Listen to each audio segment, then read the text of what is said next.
Então, pessoal, vocês viram que a gente fez algumas entrevistas aqui para o canal, né?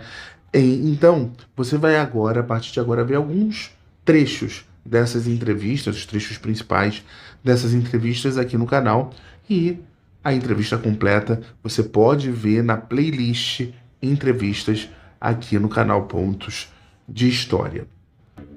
Vamos ver alguns trechos da entrevista com Cláudia Witt.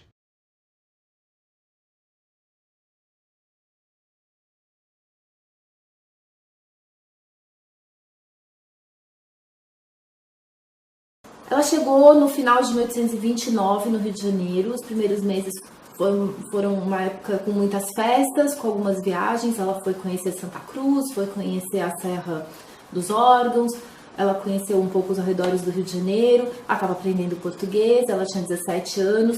Então os primeiros meses foram um pouco, enfim, uma experiência de reconhecimento do novo país.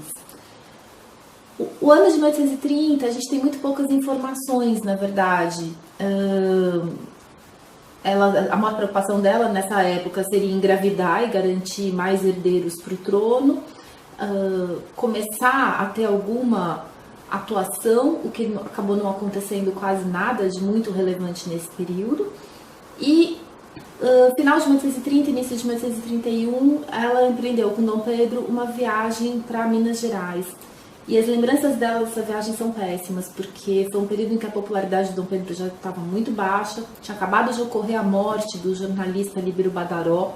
Então, todos os lugares onde eles chegavam, havia sinais de luto pela morte do jornalista, que se acreditava que teria sido mandado matar por ordem de Dom Pedro, que muito provavelmente não foi verdade.